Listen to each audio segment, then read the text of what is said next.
নমস্কার, আমি সুস্মিতা আবারও চলে এসেছি নতুন একটি ভ্লগ নিয়ে। আমার নতুন ভ্লগে আপনাদের জানাই অনেক অনেক স্বাগত। আজ যেদিনের ভ্লগটি শেয়ার করছি সেদিন ছিল ফেব্রুয়ারি 26, মানে মহাশিবরাত্রি। কিন্তু ব্যস্ততার কারণে আর শারীরিক অসুস্থতার কারণে সময় মতো আর ভ্লগটি আপলোড করতে পারিনি, তাই আজ অনেক দিন পর শিবরাত্রির এই ভ্লগটি আপনাদের সাথে শেয়ার করছি। অন্যান্য বার আমাদের বাড়িতেই শিবরাত্রির পুজোটা রাত্রিবেলায় হয়ে থাকে, কিন্তু এইবার যেহেতু আমার বাচ্চা খুব ছোট, তো এতক্ষণ ধরে উপোস থাকা আমার পক্ষে একটু চাপের, তাই এইবার দিনে দিনেই পুজোটা সেরে ফেলা হবে। তো আমিও তাই স্নান টান সেরে চলে এসেছি। এখন বাজে দুপুর প্রায় 2টোর মতো। তো আমাদের ঠাকুরমশাই আমাদের টাইম দিয়েছে 3:30। অন্যান্য বার জোগাড়ে সামান্য হাত লাগালেও এই বছর না সেটা আর আমার পক্ষে সম্ভব ছিল না। মানে মেয়েকে সামলে সেটা একদমই অসম্ভব। কিন্তু ভেবেছিলাম ঠাকুর ঘরটা একটু সাজিয়ে তুলবো, তাই আমি রেডি হওয়ার আগে এইভাবে আর্টিফিশিয়াল ফুলের মালা দিয়ে একটু পেছনেরটা সাজিয়ে দিয়েছি। ইচ্ছে ছিল লাল আর হলুদ কাদার যে চেনটা পাওয়া যায় সেটা দিয়ে সাজিয়ে দেবো, কিন্তু আজ না বাজারে আর ওই চেনগুলো পাওয়া যায়নি, তাই সবুজ গাঁদা ফুলের চেন দিয়ে সাজিয়ে দিচ্ছি।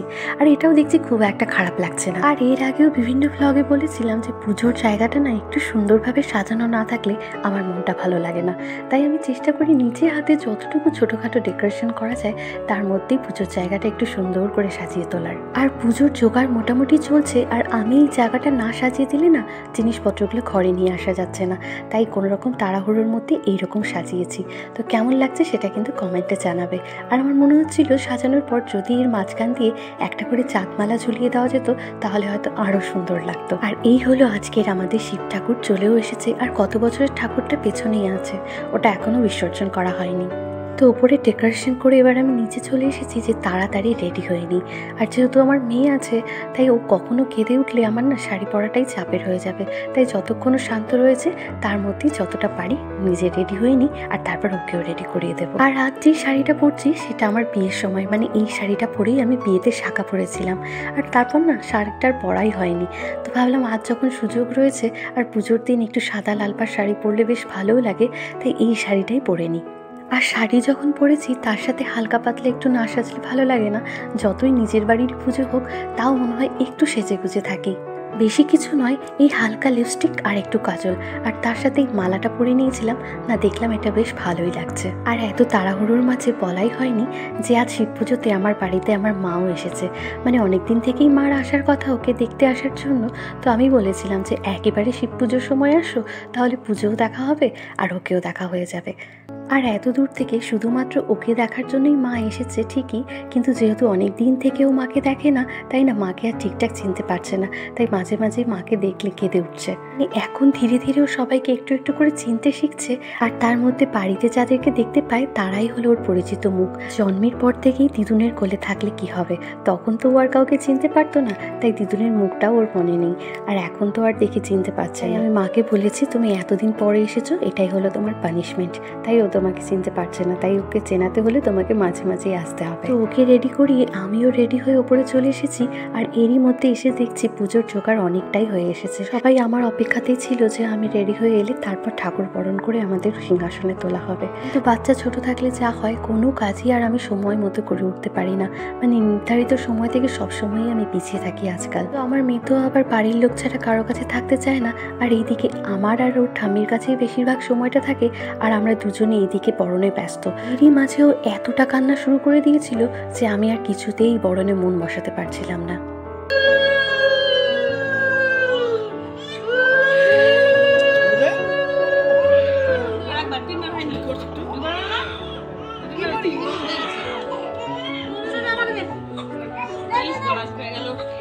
শেষে ওর ঠাম্মির কাছে গিয়েও কিছুটা শান্ত হলো। তো ভাবলাম এইবার যখন ও শান্ত হয়েছে বাকি কাজগুলো আমি কমপ্লিট করে নিই। মানে বরণ করার পর ঠাকুরকে এইভাবে ধান ধূপা দিয়ে একটু প্রণাম করে নেওয়ার কথা, তো সেগুলো আমাকে মামি বলে দিচ্ছিল, আমি সেই কথা মতোই করে নিচ্ছিলাম।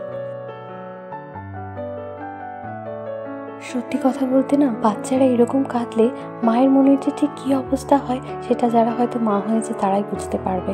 আগে হয়তো আমার এই ফিলিংসটা ছিল না, কিন্তু এখন যখন ও কান্নাকাটি করে মানে মনের মধ্যে একটা অদ্ভুত ঝড় হয়ে যায়, কোনো কিছুতেই আর শান্তি পাওয়া যায় না।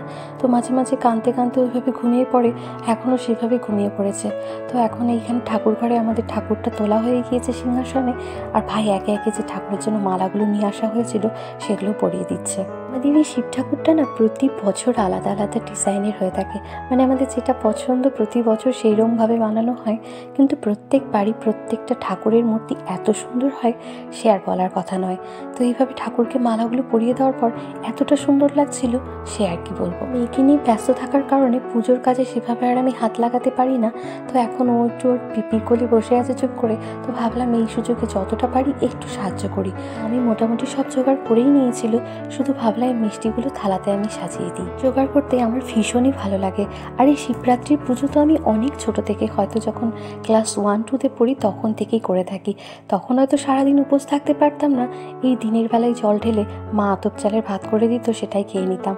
তো এখন যখন বড় হয়েছি তখন চেষ্টা করি সারাদিন নির্জলা উপোস থেকে ঠাকুরকে পুজো দেওয়ার, আর আগুনের জিনিস যথাসম্ভব সারাদিন না খাওয়ারই চেষ্টা করি।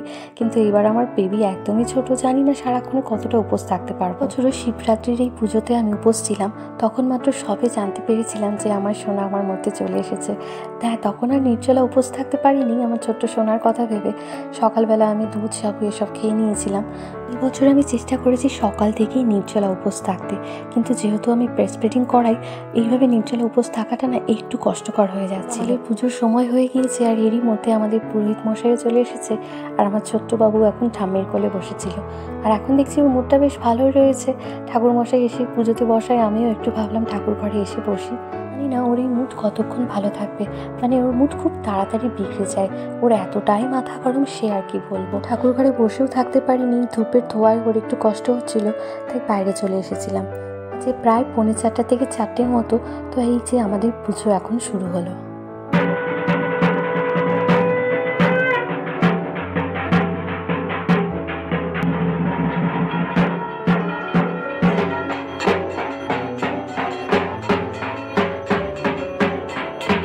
ওকে দেখেছি যখন বাবার কোলে থাকে ওর মুখটা বেশ ভালো থাকে, তাই ভাবলাম এই সুযোগে ওদের দুজনের একটা ফটো তুলে নিই। আর শুধু দুজনের কেন, সাথে আমিও অ্যাড হয়ে যাই, তাহলে একটা সুন্দর ফ্যামিলি মোমেন্ট তৈরি হয়ে যাবে।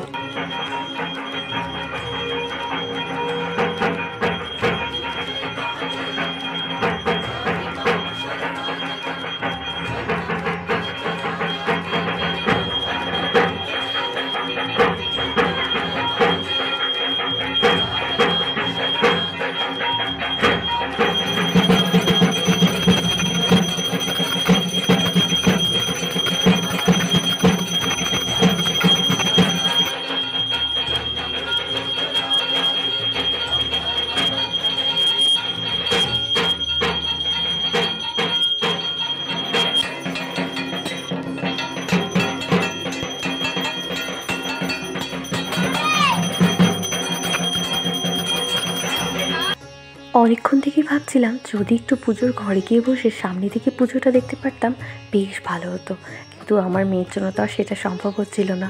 তো এখনও ওর পাপার কোলে রয়েছে, ভাবলাম যেহেতু এখন হোমযজ্ঞ হবে একটু ঠাকুর ঘরে বসি। আর এই যে আমার সাথে রয়েছে আমার ছোট্ট ননদ, ও না থাকলে আমার তো একদমই ভালো লাগে না। তো এই যে এখন শুরু হচ্ছে আমাদের হোমযজ্ঞ। আর আমি ভেবেছিলাম হয়তো এত ঢাকের আওয়াজ, কাশির আওয়াজ, এসবের আওয়াজে হয়তো ভয় পেয়ে যেতে পারে, কিন্তু দেখলাম না, ওর ঠাম্মির কোলে ঘুমিয়ে রয়েছে একদম ঢাকের সামনে, আর একটুও ভয় পায়নি, ঘুম থেকে উঠে যায়নি। বাচ্চাদের আসলে সব কিছু মিউট, কখনো একটু আওয়াজে উঠে যায়, মানে মাঝে মাঝে ঘরে যদি আমি লাইটের সুইচ দিই তাতে ওর ঘুম ভেঙে যায়। আর এখন দেখছি ঢাকের আওয়াজের সামনে দিব্যি ঘুমিয়ে রয়েছে। यजामहे सुगन्धिं पुष्टिवर्धनं उर्वारुकमिव बन्धनान् मृत्योर्मुक्षीयमामृतात्। ॐ त्र्यम्बकं यजामहे सुगन्धिं पुष्टिवर्धनं।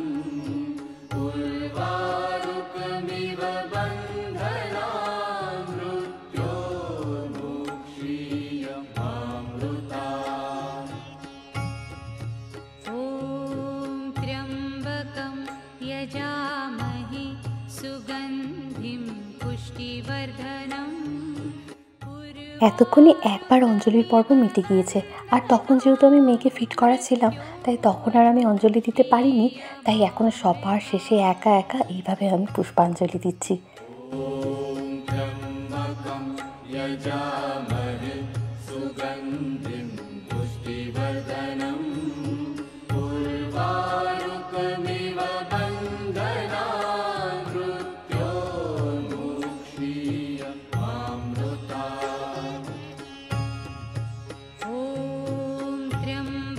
আর এখন প্রায় দুপুর গড়িয়ে সন্ধে হতে চলেছে, সময়ও প্রায় অনেকটাই হয়ে গিয়েছে। আর আমি ভাবছি তাড়াতাড়ি পুজো শেষ করে কোনো রকমের মেয়ের কাছে যাব। ও অনেকটা সময় আমাদের দিয়েছে আজ পুজোর জন্য। আর এতটুকু ছোট বাচ্চা কতক্ষণই বা মাকে ছেড়ে থাকতে পারে। তাই এই যে পুজো শেষে চোখের টিপ পরে নিয়েছি। আর এখন যে আমাদের ঘরে শিবলিঙ্গ রয়েছে তাতে জল ঢেলেই আজকের উপোস ভঙ্গ করব। ইচ্ছে ছিল যে পুজো শুরু হওয়ার আগেই আমাদের ঘরের শিবলিঙ্গর ভালো মতো আমি অভিষেক করিয়ে নেব, কিন্তু ইচ্ছে থাকলেও সেসব কিছুই আর আমি সময়ের মধ্যে করে উঠতে পারিনি। তাই পুজোর শেষেই এইভাবে প্রথমে খুব ভালো করে ঠাকুরকে ঘি আর মধু মাখিয়ে নিয়েছি। তারপর ধীরে ধীরে এইভাবে আমি একটা জল তৈরি করে নিয়েছিলাম, তাতে গঙ্গা জল, দুধ, তিল, দই, ঘি, মধু সব কিছু দিয়ে সেটা ঢেলে দিয়েছি। আর তারপর এইভাবে দুধ দিয়ে ঠাকুরকে একটু স্নান করিয়ে তারপর আবার জল দিয়ে ধুয়ে দিয়েছি। আর তারপর পরিয়ে দিয়েছি এই সুন্দর একটি আকন্দ ফুলের মালা। আর তারপর ঠাকুরকে নিবেদন করেছিলাম 5 রকমের গোটা ফল। হ্যাঁ, আর তাতে অবশ্যই রেখেছিলাম একটি বেল আর ঠাকুরের প্রিয় একটি ধুতুরা ফল। আমি চেষ্টাও করেছিলাম মহাদেবের সব প্রিয় ফুলগুলো দিয়ে পুজো দিতে। তার মধ্যে অবশ্যই রেখেছিলাম ধুতুরা, নীলকণ্ঠ আর আকন্দ। আর যারা আমার ভ্লগ দেখছো তারা পারলে তোমরা কিভাবে এই শিবরাত্রির পুজো করে থাকো অবশ্যই আমাকে কমেন্টে জানিও। আর সবার শেষে ঠাকুরের আশীর্বাদ নিয়ে আজকে আমার পুজো শেষ করলাম। আর বিয়ের আগে থেকে, শুধু বিয়ের আগে কেন বলবো, যবে থেকে একটু বড় হয়েছি আর তখন থেকে শিবরাত্রিতে আমি চেষ্টা করতাম আগুনের কোনো জিনিস না খাওয়ার। সারা রাত ফলমূল, দুধ, সাবু এইসব খেয়েই থাকতাম। কিন্তু এইবারও তাই চেষ্টা করেছিলাম। আর আমার এত ছোট বেবি রয়েছে, আমি ভাবলাম আমি যদি কষ্ট করে থেকে যাই আর ও যেহেতু সারা রাত ব্রেস্টফিড করে, ওর ভীষণই কষ্ট হয়ে যেত। তাই ঠাকুরের কাছে ক্ষমা চেয়ে এইবারের মতো আমি আমার পুজোর নিয়ম একটু বদলে ফেলেছি। আমি ভাবলাম একটু চাল ডাল আর সবজি দিয়ে খিচুড়ি করে নিই, তাতে আমি যদি একটু খাই আমার মেয়েটা হয়তো ভালো মতো থাকতে পারবে। কারণ রাতের বেলা ও পুরোপুরি ব্রেস্টফিডের ওপর ডিপেন্ডেন্ট। আর আমি সারাদিনই উপোস ছিলাম, ঠাকুরের মাথায় জল ঢালার আগে পর্যন্ত আমি নিজেও একটুও জল খাইনি। তাই আমার একটু চাপ পড়ে যেত। তাই ঠাকুরের কাছে ক্ষমা চেয়ে নিয়েছি, পরের বার যেন আমি একদম মন দিয়ে সব নিয়ম মেনে পুজো করতে পারি। আর আমার ভ্লগটিও তাহলে এখানেই শেষ করছি। তো যদি আমার ভ্লগটি ভালো লেগে থাকে তাহলে please like, comment, share, subscribe করতে ভুলো না। দেখা হচ্ছে পরের কোনো ভ্লগে।